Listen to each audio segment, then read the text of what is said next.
Thank you to the over 100 folks who registered to attend this event. I think none of us expected to be experts in air quality, ventilation, or filtration this year. I know we're all exhausted and busy as we close the end of the year, but we, alongside LSNA, felt compelled to hold this event around air filtration before break to help parents, educators, and students understand the details just a little bit better. CPS continues to struggle with the understanding that trust is not given, but earned. Trust for parents is about inclusion. Parents, especially Black and Brown parents, have been excluded from the beginning.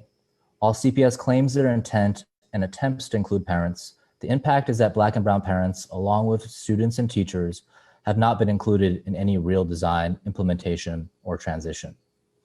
Last month, I was texting with a former student on the Southwest Side, and I found that his entire family got COVID and his mom passed away. By now, for many of us, it's not about if we know someone, but how many and how bad.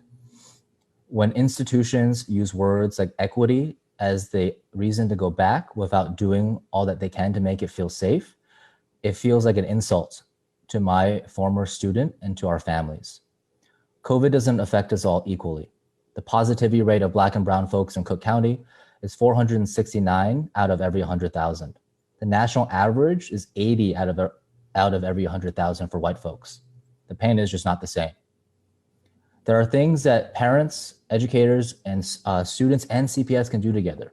We can work together to improve on remote learning, establish robust testing, and include families in the process so we can start building trust. Now I'm going to turn it over to Monica from LSNA. Thank you everybody for coming. My name is Monica Espinosa and I am a CPS parent and an education organizer with the Logan Square Neighborhood Association. We are here tonight to ask questions and speak up because we need to get this right. Any error could cost lives. One of every 577 people in our zip code 60639 have died from COVID so far.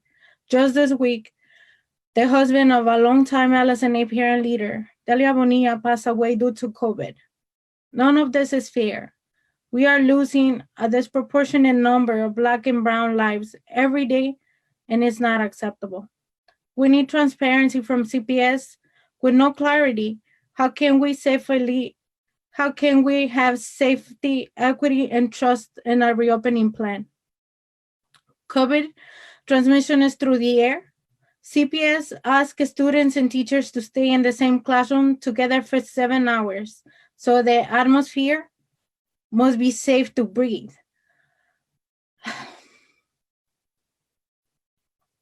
Masks are so important, but they are not enough. Distance is so essential, but it's not enough. Lysol wipes are not enough. So let's all start by taking a deep breath together and committing to fight for the air we breathe. Thank you, and back to our moderator for the night, Yanan from Raise Your Hand. Great, thank you. So we're gonna just first start off by having Carl Tutt and Sterling Laylock introduce themselves, their experience, kind of how they got here.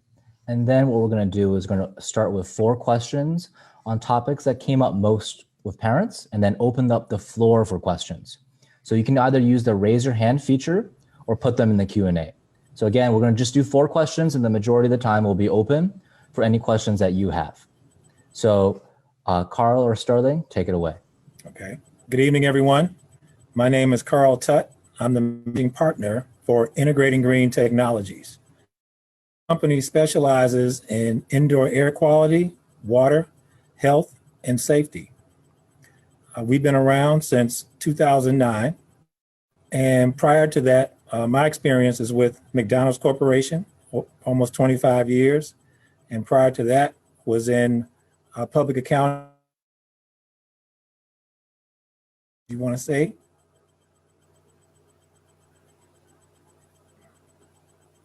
And I'll talk about how we got here tonight. Yes, I'm Sterling Laylock, and my focus in integrating green technologies is behavioral economics, especially the interrelationship between people and advanced technologies. And clearly, technology is an integral part of the solution set. And we also spend a lot of time in environmental consulting, and specifically environmental justice. This is an environmental justice issue. We spend 90% of our time inside buildings. They store us and our stuff.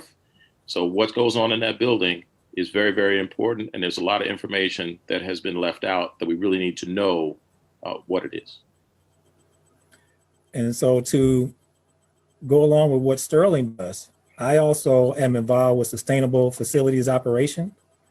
And just want to talk for a minute about how we got to be engaged in this particular situation. So it so happens that a friend of mine sent us the press release that came out from CPS, a safe environment for the students to go back to school. And when I read that, it was alarming to me. And I thought there were some things that were missing, more things that needed to be discussed. Actually, and I said, we got some issues here. I'm not sure if this is going to be enough going back to school. And so what we did, we took some action to the mayor's office. We reached out to the Chicago Public School System, Dr. Janice Jackson. And we also reached out to the Chicago Teachers Union. And the only ones that really responded to us was CTU. And so it allowed us to put some things on the table with them to let them know what our observations were. And then we continue to do more research to dig further as to how we can help make going back to school what it needs to be for Chicago Public Schools. So that's why we're here tonight. Great. Thank you guys for introducing yourselves. We'll just get started with those questions. So the first question that we had was, parents have heard a lot about the CPS ventilation and air quality assessment study. Can you describe what you know about their study and any issues you may have with it? Well, when we look at the study, it basically did an evaluation of spaces in terms of offices, classrooms, and other types. But it only focused on the indoor air quality of 20% of the classrooms. So that means 80% of the classrooms were pretty much relegated to a walkthrough. And there was a determination as to whether or not there was any odor that could be detected. But there are many, many gases and many kinds of things that are toxic to adults and especially children that you won't smell. You really can't just look and sniff and think you're going to have the answers. The other thing that we found that was quite questionable is we don't have any kind of space in terms of the size of the classrooms. Because when we start talking about ventilation, length times width times height gives you volume of how much air is in that room. And then if we're saying that we're going to use indoor air purifiers to help clean that air, the question becomes, how many times per hour will that air be filtered? That's a key component. And are the air purifiers sized to optimize the room that they're going to be in? The one product where I think the Chicago Public Schools purchased 25,000 units. Well, the maximum square footage is 500 square feet. Or less. So, it's really, it could be a great machine, but it needs to be done by specification, and we don't have enough of the specifications. We know the $8.5 million approximate that they spent, the 20,000 to 25,000 units that they purchased. We know that it's a HEPA design unit, but that's only part of the story. And these are the kinds of things that really need to be put forth, because all of these specifications are available. They know what they are, but the parents don't know, teachers don't know, students don't know, and all the community stakeholders do not know, and we deserve to know.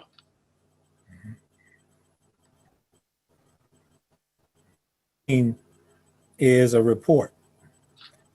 I've been listening to some of the other news feeds that have been coming through. Yes, that there's a plan.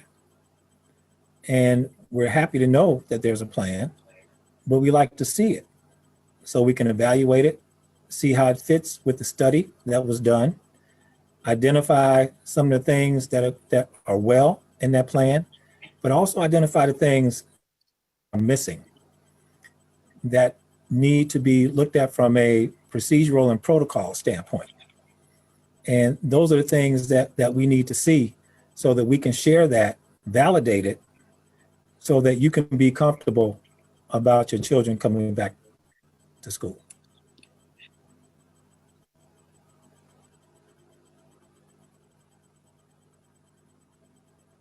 Great. Thank you guys for that.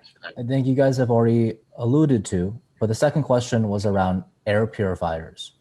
I sure don't know too much about these acronyms or the percentages. Can you explain what the district has informed you both already about it and what your concerns are? Well, what we see is what's public facing. We can go on the website of the company. We've contacted the company. They sent us a copy of their owner's manual, but there's still a lot of information that isn't there. And we were sort of directed by the company to send an email to then ask the specific questions of what we want to know. That's sort of questionable. And these kinds of things are typically available on the website so that you can see what the specifications are. You can see how much energy they use, how many times the air is going to be changed per hour, and size room, you have to size it properly. And we really need to have information that tells us that we're somewhere around 5 times per hour the air is going to be changed. So, if we can see those kinds of things, then it's going to be much more appropriate for us to say, I'm a teacher, my classroom is this size, and it needs to be pretty much under 500 square feet because that particular unit that is the one that's most prevalent is designed to do HEPA at 99.999 at 500 square feet or less. So this is very concerning to us. One of the questions in the chat is asking about that, and you could simply measure the length times the width of your classroom and multiply the two, and it's going to tell you how many square feet it is. How we're going to maintain these air purifiers. Who's going to change the filter? How will we know when the filters need to be changed? All of these kinds of things you really need to know to optimize the use of the device.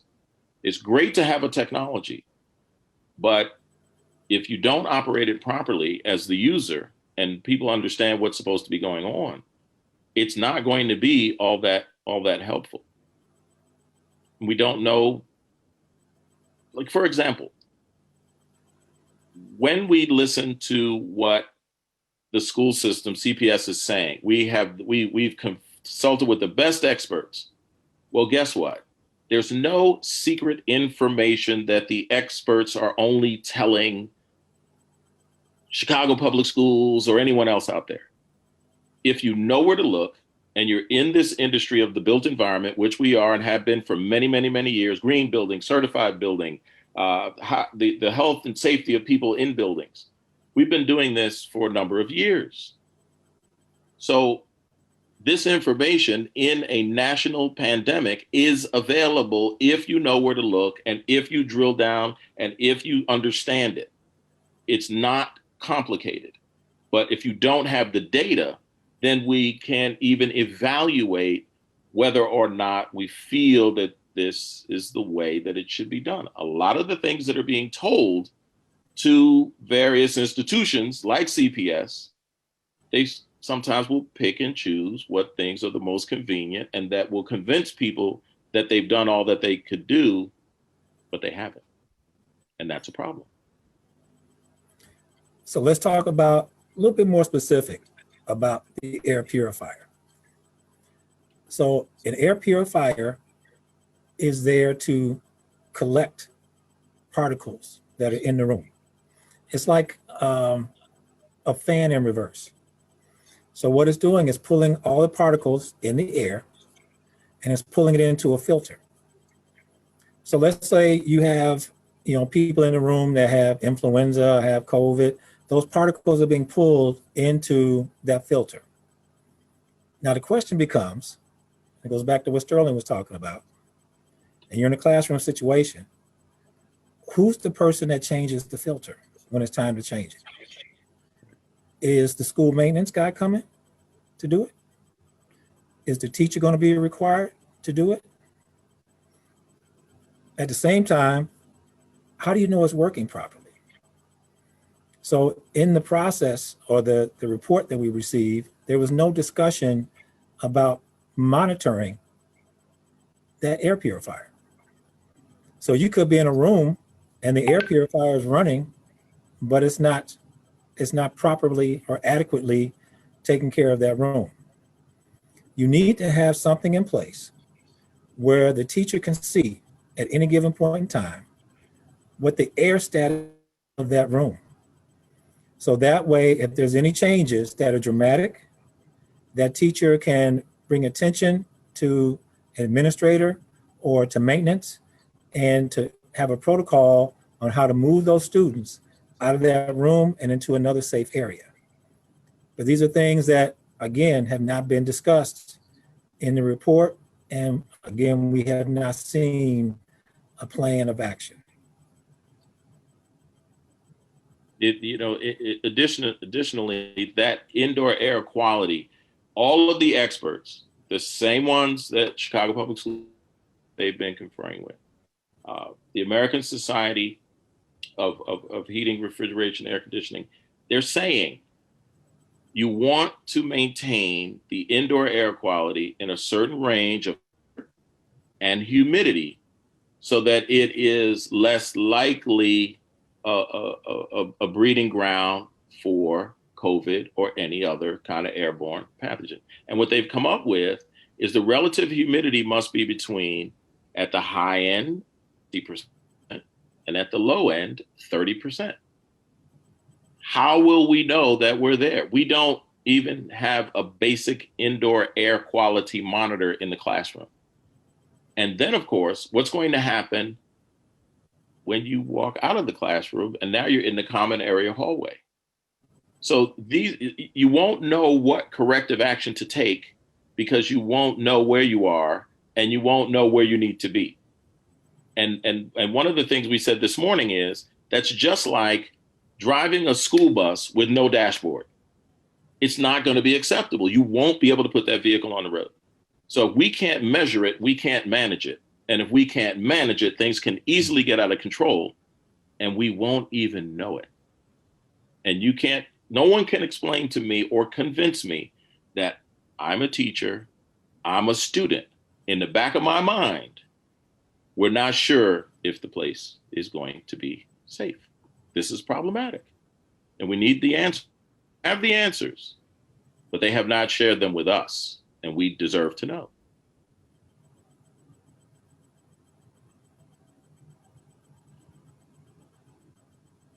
Thank you for that. As a parent of 2 youngsters at home and CPS students and an education organizer, I have a really important question to ask, since we have young kids as young as 2nd graders saying that they don't want to go back to school because they're afraid they might die of COVID-19, and that is heartbreaking.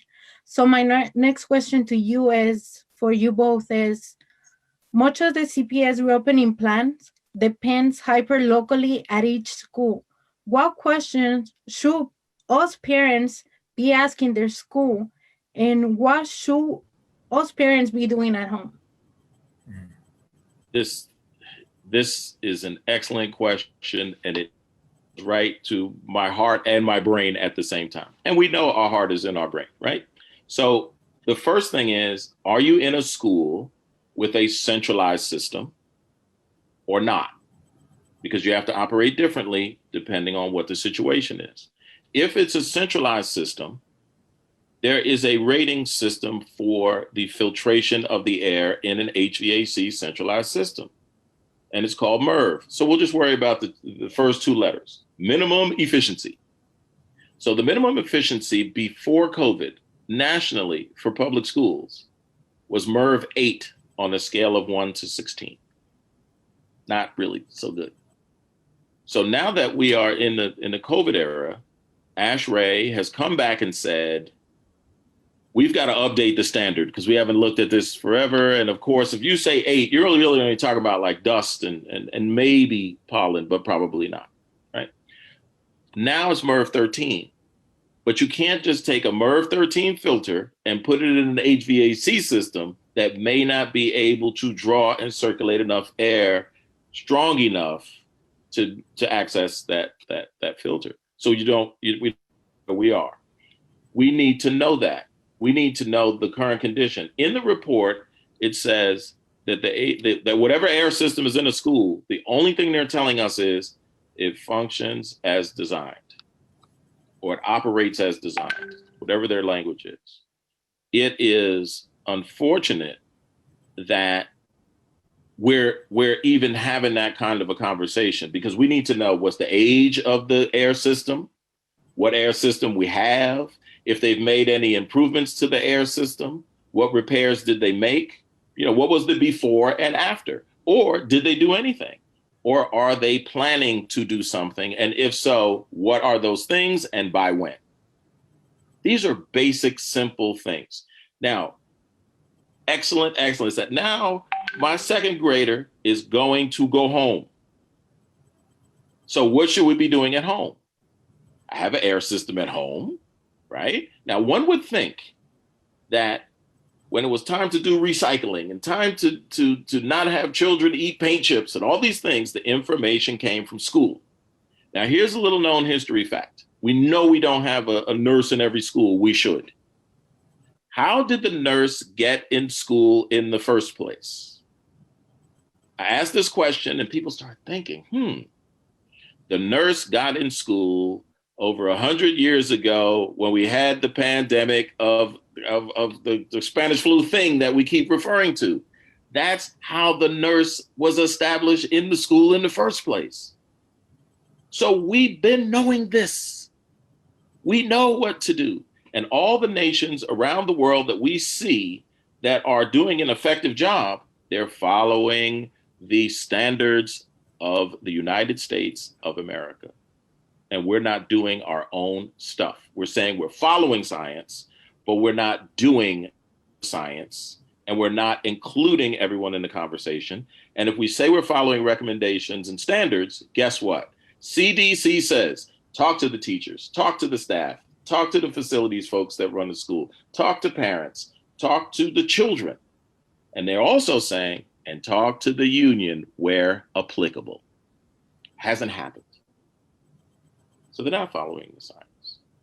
They're picking and choosing a la carte of what they want to do, what they don't want to do, it based on their own mindset and talking to each other. And they need to be including everyone that's going to be impacted, because it's the teachers, the students, staff that is going to be the ones to implement it in the first place. They're not going to come from the downtown and come into your school and do it. You're going to have to do it. So this is just not acceptable. It's just not. It's not fair. It's not right. And it's not going to stand. So Monica, let's talk about the children just for a moment, because I heard you when you said that. And I think about my grandsons. I have 6 grandsons. And my 10-year-old,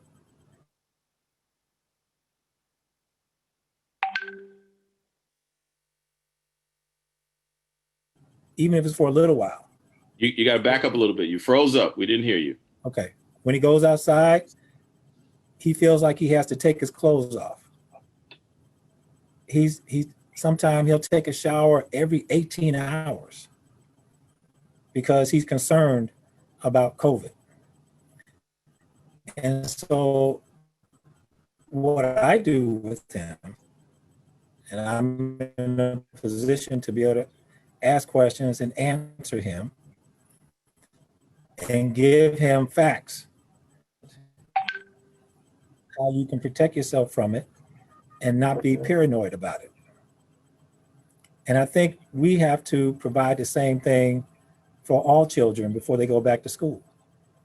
Because if we don't do that, they're going to be going to school in fear. So now that means you're putting emotional trauma into the situation. So as much as we can, we need to, in small bites, not try to give it all at one time, but in small bites, just give them information and talk them through it so they can feel confident and comfortable about going back into an in-person school situation. Thank you for your feedback. Mr. Laylock, you touch a point that is really important to us, right? You said like not every school has a nurse, and the zip code 60639, it's we suffer from a lack of services and lack of resources in our community, right? So my next question to you both is like, you both have experience working nationally and internationally. What are you seeing other districts across the world doing the CPS should consider? Well, other school systems around America are struggling with the same issues as CPS, right? To some degree or another, right? Now, when you go internationally, you go to Taiwan, they have it down packed. They are not playing around. Everything is on regimen. All the kids know what's supposed to happen when they come to school. When they came back to school for COVID, your parents had to bring you to school. The teachers are all out in front of the school screening everyone, but in a flow, right? And then you look at Singapore, Malaysia, all these places. Do they have it perfect? No one does. But we're not talking about, do we have nurses? Do we have PPE? They have it because they're very serious about it. Then you say, all right, let's go closer to home. Let's go to the Caribbean. Let's go to Barbados. They are on regimen. The parents know what they're supposed to do. The children know what they're supposed to do. The teachers know what they're supposed to do. Now, I've never been a teacher, but one thing I have done is I've been there that week before class helping to decorate classrooms, right? Because I promised a teacher friend of mine I would help. And you got to carry the books, so you have to do the whole thing.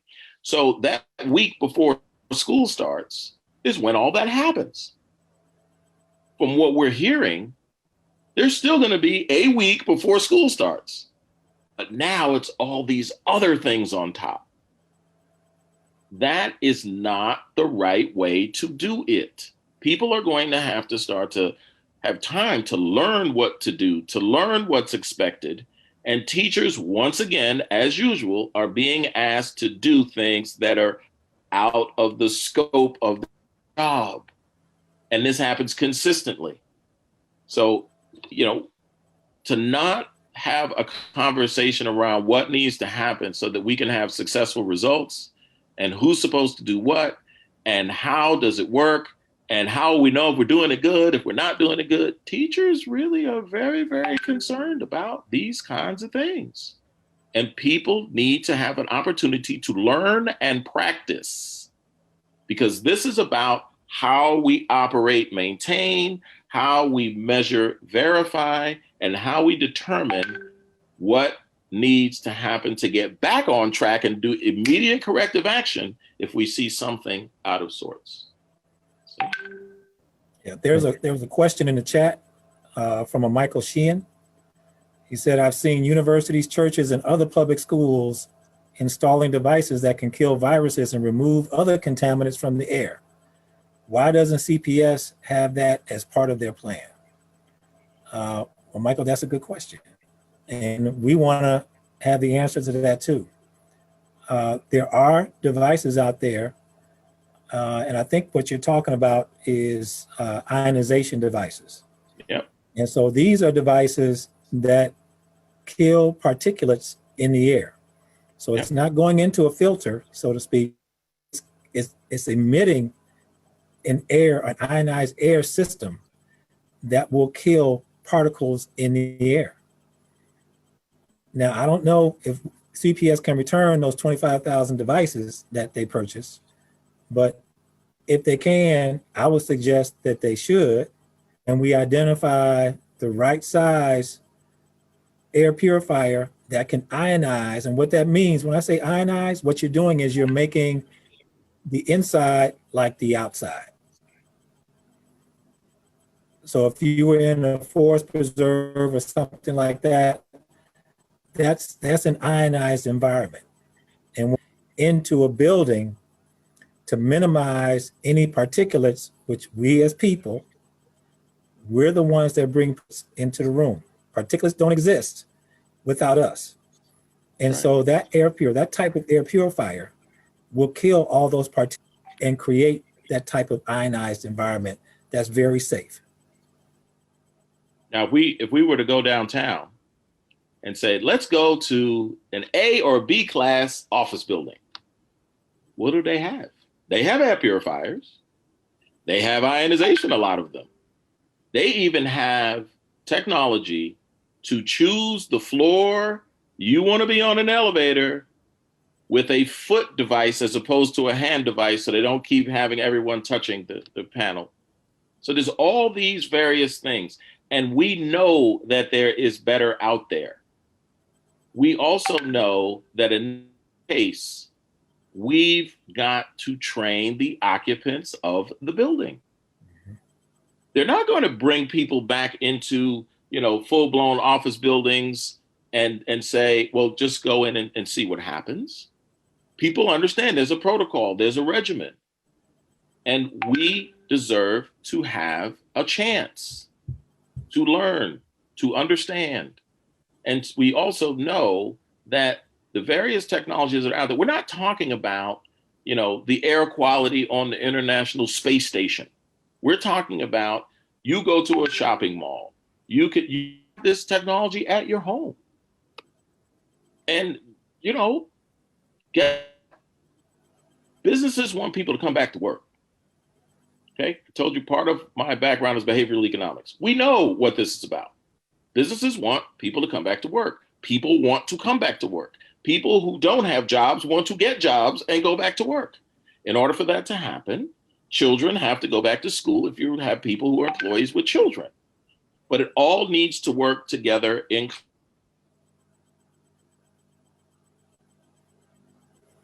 Oh, you froze, Sterling.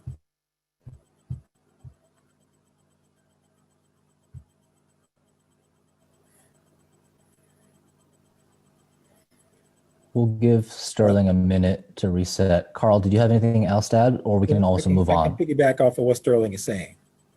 It all has to work together.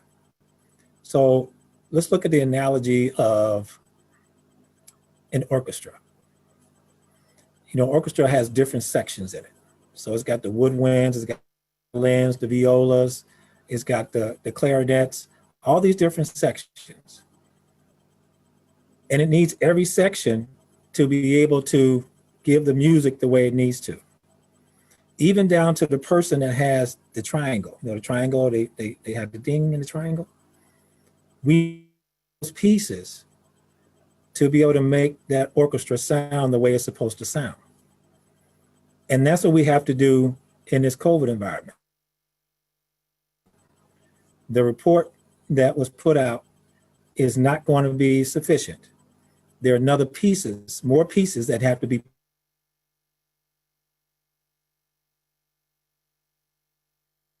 so that everyone can feel comfortable and be able to move forward. We have to do it. Great. Carl, I hope your internet doesn't go out either, because I sure as hell don't have the answers. And so we'll start with one question, and there's plenty of questions in the Q&A, and we'll keep it moving. So I'll put this in. The first one that we got is, it is recommended that there are 4 to 5 air changes in a given room. Are HEPA air filters sized appropriately for the rooms that they will be assigned? And is there a target air change per hour? So this question, I think you've already iterated a little bit, but I just want to kind of give that kind of the clear answer, and then we'll move on to our second one. Yeah, because when you talk about HEPA filters, that's in the HVAC system. When we talk about air changes, we're also talking about air purification systems. And so we want to have, at a minimum, 6 air changes per hour. Now, some people will say, well, if you go back to ASHRAE or you go back to the standard, they say 2 changes per hour may be sufficient. But our COVID positivity rate is 5-6 times higher than the national average. That's right. In a classroom with people that may have a positivity rate 5 or 6 times above the norm. Let's increase that airflow so that we can make sure we put these young people in a position so that they can feel safe and our teachers can feel safe. So 6 times per hour should be the standard for this particular situation. Great. Thank you for that. The second question is from Dan. Is there a simple checklist that we can use to evaluate our own classrooms? I think someone, maybe Sterling or Carl, you mentioned one of those things, but is there a simple checklist that we can use to evaluate our own classrooms? Yes, and we can, it's not an exhaustive list, but this will get you started. You want to measure the area of your room. You also want to know what kind of products are being used to disinfect the room, because they're going to clean according to their plan every night. A lot of these EPA or an FDA approved cleaning agents and disinfectants, they're very powerful. So that means now that air purifier, you don't turn that off when you go home. It needs to work constantly 24/7 so that it is taking now those impurities out of the air. It's very similar to something that you could relate to. You know how when it begins to rain and it's so sweet, so everybody opens the windows or they go outside and they're like, oh, it's getting ready to rain. It really smells great. That's not good. That's ozone. and we should not be breathing that in. So just some of these basics we have to know. I know we all did it. Before I knew, I did the same. Oh, it's about to rain. Oh, it smells really great. So nice and sweet. That's ozone.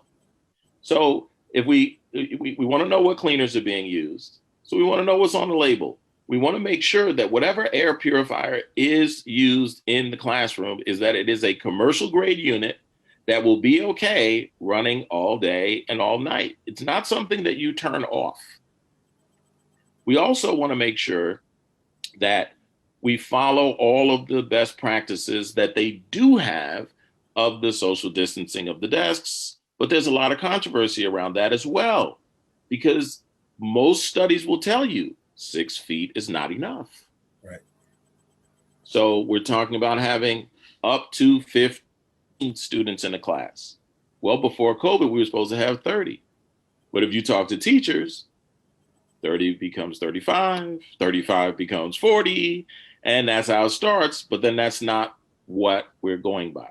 And then how will we know if the kinds of things that we're doing in our classroom are going to work? You also want to know if you have access to outside ventilated air, a window. Then you also have to take into consideration what the condition of the air is outside.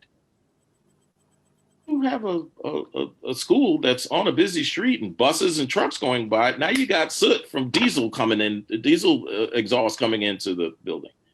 And this is why you want to have an indoor air quality monitor in every single classroom and in every single office, so you know what's going on. Mm-hmm. So we can provide a list of the kinds of things that all of the various, CDC, ASHRAE, and others are talking about in terms of specific classrooms. And we can break it down, but it also provides you with the link that talks about the kinds of corrective action and the kinds of protocols and the kinds of things that you need to be considering, because it's not a one size fits all. It depends on the particular situation of the architecture, size of your classroom, and some of these other attributes, but we'll make it easy for you to be able to read up about it and follow it. Great. Carl and Sterling will definitely type up some of the questions they had mentioned and some of these standards for us, and I'll send out in a post-event email, hopefully by Friday. The second question is, are there plans to monitor CO2 levels in rooms once students are back? Higher CO2 is an indication that ventilation is inadequate. We haven't seen the rest of the report. We haven't seen anything that talks about any ongoing measurement or management once we get back in school. This is part of the reason why we're saying there has to be more. There have to be more details. The folks that got hired to put this together, they got a scope of work. They got a teacher's assignment. So of course, if we're not seeing the report, then it's incomplete, or you didn't do your homework, and you're gonna send them back and say, hey, finish this and I'll give you some more time. But typically when this happens, it's because there are things in there that are unflattering. There's bad news in there, probably. But that doesn't matter. We have to know what it is. We have to identify it, come up with solutions around it, and what we're going to do about it and by when. Right. This is how it works. We have to do the problem solving. We can't say we're following the science. We have to do the science. We have to solve the problems. This is not really something that you can manage your way through. You've absolutely got to know the CO2 in the classroom. They didn't measure CO2 when they examined the classrooms for their assessment because they said there's no people in the room. And of course, the CO2 comes from people. But a plan to actually measure CO2 once we get into the classroom, they haven't commented on it. We haven't heard anything about it. And additionally, the water in the pipes has been stagnant in the building. They haven't talked about flushing the plumbing pipes. These are all things that you do to recommission buildings. This is straight out of the book.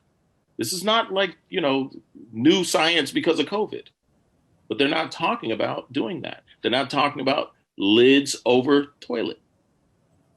Flush the toilet.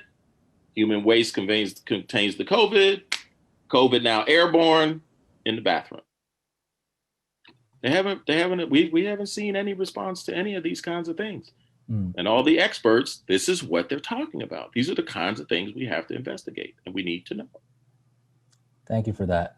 Next question is from Tracy. And Tracy, if I mess this up, please add an addendum question. So they are in an old school that does not have a centralized HVAC system. So I think, which is the second part of the questions, right? How effective are portable/plug-in HVAC units like the one CPS plans to add to classrooms to protect the inhabitants from a virus compared to a centralized unit? Well, that's an apple to an orange, but here goes. Let's suppose we are in a patient room at a hospital. They have medical grade air purifiers to be used in hospitals. There are classes of all these devices. So they can be effective. But if we don't know the size of the room it's going in, if we don't know the specifications of the particular device, how many the air going to change an hour we spoke about, what the energy efficiency is, how much noise we're talking about, all these various things have to be considered, and they are the basic specifications. And of course, there are test results. Now, some companies use third-party testing agencies, and then other companies test the units themselves. In the case of Chicago Public Schools and the devices that they chose, we don't know. But they have been tested. We haven't seen any of the test results. We haven't seen any of the methodology behind why they chose what they chose, or what they were looking for or what their criteria was. So these kinds of things are going to give people a comfort level, but it requires a conversation. It requires collaboration. It requires communication. This is a challenge. It has to be addressed. Thank you for that. And again, folks, you can submit questions on the Q&A, or you can use the raise your hand feature if you want to speak directly, and I can unmute you. The next question is, what monitors are placed in classrooms to measure air filtration for forced air systems, and who does that modulation? Again, what monitors are placed in classrooms to measure air filtration for forced air systems, and who does their modulation?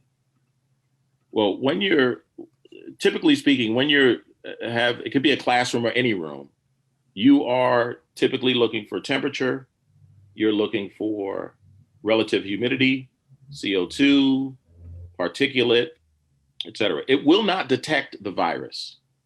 They're not there yet. However, there are parameters at which you can stay between, and then you can create a likelihood or a greater possibility of having the cleanest air possible. There are a whole host of other add-ons that you can put on a HVAC system to measure airflow, to measure the direction of the flow, and do all these kinds of things. But if you don't know what the base system is that you have to work with, you won't have a way of knowing what your options are. So HVAC is a very vast a space. So it's just not something that you can go into guessing. It's not a consumer item. It's industrial, commercial item, and we have them in our home. And just because you pay more for something doesn't mean it's going to be better. But you do need to know what it is that you have to see if it's even adaptable, or you can make an improvement. But chances are, if it's really, really, really old, you need a new one. When you have a type of question like that, now you get into sophistication. That's right. So now you're talking about having a monitor on an iPad and you get into analytics. That's right. And all that in that room. Now, it'd be nice to have that, but you think about the average age of a Chicago public school. A lot that has to take place internally in that HVAC system for you to be able to monitor to that extent. And they're not there yet. And so that's why if we can just do the simple thing, have the monitoring aspect for air filtration, that could give us enough information to be able to maintain a safe environment. Yeah, it could be as safe as possible with what we have. Sometimes you got to work with what you have. Mm-hmm. But if you don't know what you have, and you don't know what your baseline is or what you're starting from, we're not a school $50 million shopping mall. They have all these things. They want people to come back to movie theaters. All these technologies, people are checking out a lot of different kinds of technologies. But if we're going to say some schools have no ventilation, and we're going to use this little magic box that covers 500 square feet to be our primary source of ventilation, that's problematic. Just a quick clarifying question from Quentin. Mm-hmm. To review, you said 30 to 50% humidity is optimal. It's 60 on the high end, 30% on the low end. So you want to be in the middle of that. Thank you. The next question is from an attendee. So the report I am looking at states that my classroom is ready for students, but when I look at the classroom, there is no air purifier. Is this because there is an HVAC system that does this for the room? There are no monitors in the room. I'm not sure how they came to this decision according to this report that the room is ready. I'm not sure what report you're looking at, but if you don't have any way to have an air purifier in that room or to be able to monitor that room is not ready at a minimum. So this is on the CPS ventilation website where you can look up each school. Yes. I think that is what they are referring to. Okay. So let's look at that. When we're saying we're ready, remember, 20% of the classrooms had the indoor air tested, but did not include CO2. So 80% of the classrooms were a walkthrough and a sniff test to see if we could detect any odors. And then extrapolated that means now that X number of classrooms in a school, I looked at one, I think there were 75 classrooms. They said 71 are good, 4 are not. But I don't know how you get 2 out of 10, and then that means the other 8 out of 10 are okay, except for 4. It just doesn't make sense. On that report, it also doesn't tell us it doesn't tell us, is there a central system or not? It just says whatever is there is it works as designed. We need to know, is it a centralized one or not a centralized one? Mm-hmm. If it's a centralized HVAC system, is it MERV 8, 9, 10? Does it meet the standard of ASHRAE with the American Society of Heating, Refrigeration, and Air Conditioning folks? Does it meet the MERV 13 rating for efficiency for filtering that we're talking about? And there's no one thing that's going to do it. So even if you have a HVAC, and even if it is MERV 13, well, you still need to be HEPA. So you still should probably have an air purifier. All of these things are working in concert because what you're trying to do is build a system. You're not trying to say, I have this one thing and it's going to work, because there are no guarantees of any of it, but you need a workable system that you can monitor, you can measure, you can stay within parameter. And as Dr. Fauci said, we need to do as best we can. So the question becomes, is this the best that Chicago Public Schools can do in terms of indoor air quality? We don't know, because we can't see the rest of their plan, but from what we do see, it's problematic. Just a quick additional question from Heather. It says it may have a similar answer. So my school said that we're not getting air purifiers because of a window AC unit and the window can open. How effective is this? So again, it is my school. It has a window AC unit. Yep. And so you're not getting an air purifier.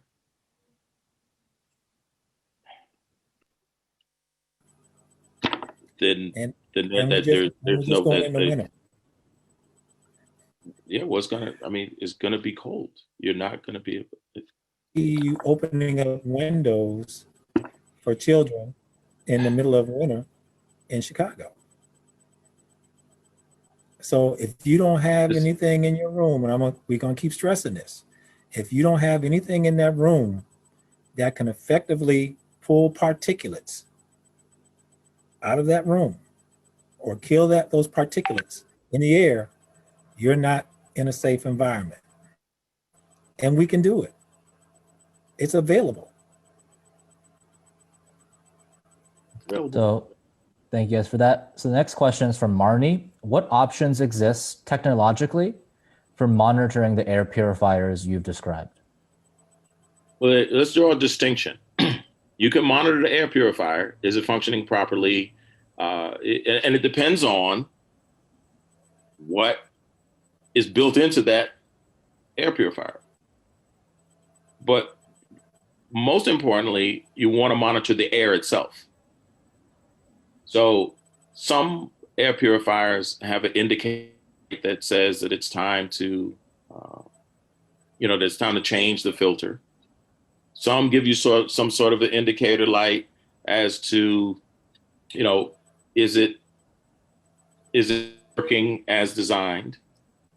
But without question, you want to know and measure the air itself, because that will give you the best baseline indicator of where you are.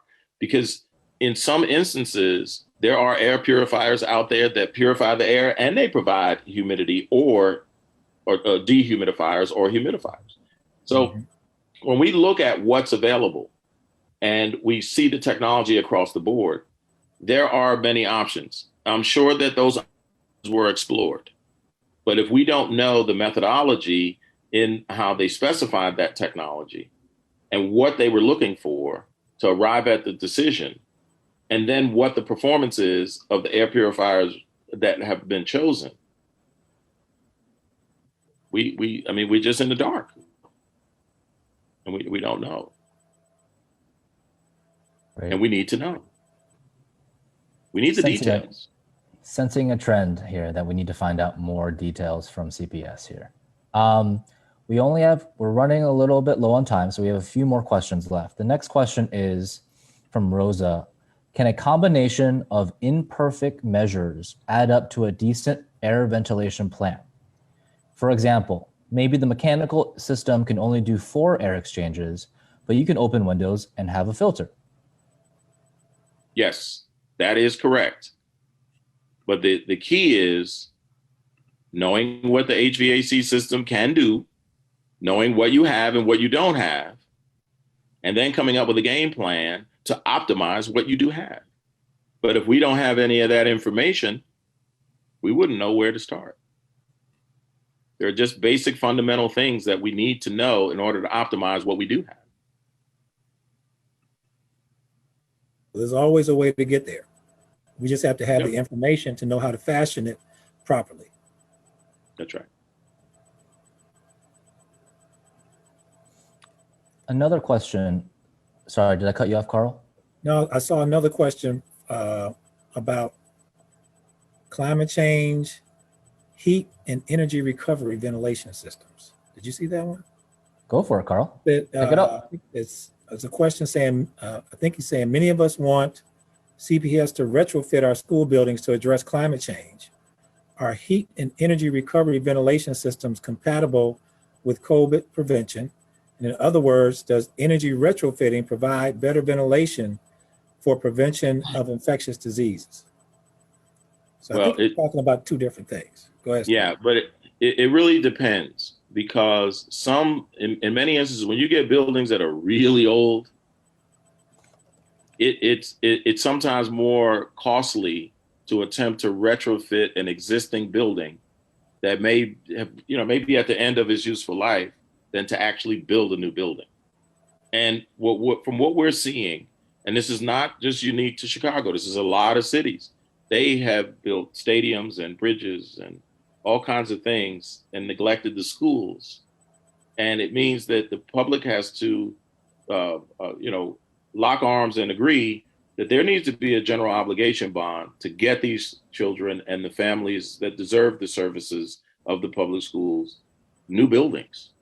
Now they're building new buildings, but then when you look at the existing buildings, it's taking too long to upgrade and make improvements.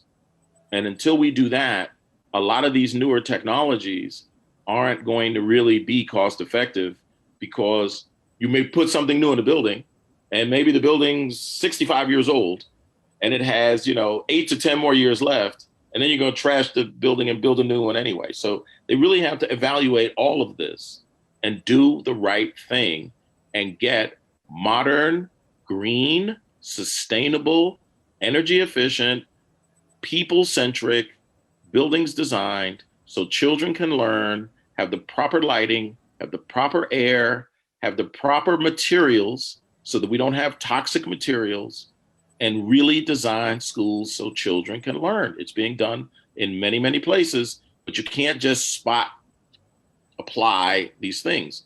You need a real program. You need a real rollout. And I'm not the first time anybody's hearing, our schools are dilapidated, we need new ones. Well, we're getting some, but it's not fast enough. Absolutely, and it's not done equitably, right? Raise Your Hand definitely agrees that there should be citywide facilities master planning that includes long-term solutions like addressing climate change. The last question that we have is from Dan. Are there proxy measurements that we can make of air quality / COVID filtration? Are there proxy measurements we can make of air quality and / COVID filtration? Yes, there's guidance from the American Society of Heating, Air Conditioning and Refrigeration that is specific for building type, and they have it specific for schools.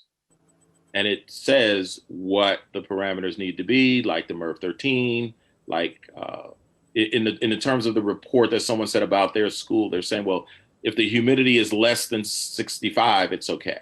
Well, that's not what ASHRAE said. He said between 60% and 30%. So if you're below 30%, now you're back in the zone that's not optimal. So yes, that information can be provided. And, you know, it's always a matter of pointing people in the right direction of where to look. So they don't have to just believe us. They can read for themselves what these national experts that have now revamped and looked at all these things have come up with. Things may change, but at least you have a baseline. We've got enough months now so that we're learning more every day and they're not stopping, because the science is what's going to get us out of this. But we can't just follow it. We have to do the science and do it flexibly so that people understand what's going on and make it as easy as possible for people to do it. Great, thank you for that. One last question snuck in, so we're going to go for it. Okay. The HVAC system and CPS are an amalgamation of technologies that span at least half a century. I don't understand how CPS can possibly bring these systems up to current standards for filtration to meet our current needs. Updating filtration systems is no small task and seems impossible given the timeframe CPS is working in. Is this overstated? No, it's not. And this is why we need to focus when you have that situation. Okay, my HVAC system is like chitty chitty bang bang before Dick Van Dyke made it the flying car. Okay, it's old, it's broke down, it's dilapidated. Even small children, if you talk to them and they're 5 or 6 or 7, like Ms. Espinosa's second graders, they watch Thomas the Train all the time. They know what to do. If you ask them, they will tell you. So if we know that the fallback is air purifier, then within a reasonable budget limit, we need to be getting the best air purifier for the spaces that they're going to go into and the parameters of that particular space as possible, as opposed to a one size fits all for everyone that, from what we can see, has a maximum of 500 square feet. Now add in people, now add in other architectural challenges or parameters, and then we don't have information. The children would know. The children was, nah, you can't do that. That's not going to work. They would tell you it's not going to work. Okay. Thank you all for this time. Thank you for attending tonight. I know we could go on for even longer. I'm sure we continue to have questions, but I know maybe 1 hour is just about enough for our little study here. So, I'm sorry. Yeah. Very good questions, and I wish we have more time to answer more of these questions. And so I do want to make the plug here that if you do have more questions for Sterling and Carl, you can email info@IL Raise Your Hand, which I'll put in the chat now. And then every week I can commit to sending them a batch of questions. As we know, science is changing, data is changing, and we might also get more information, hopefully, right? So again, thank you all for coming tonight. If you have questions, email us. We'll let them know. Please share this live stream, and we'll pass around also the completed video as well. Thank you all. Have a good night. Thank you.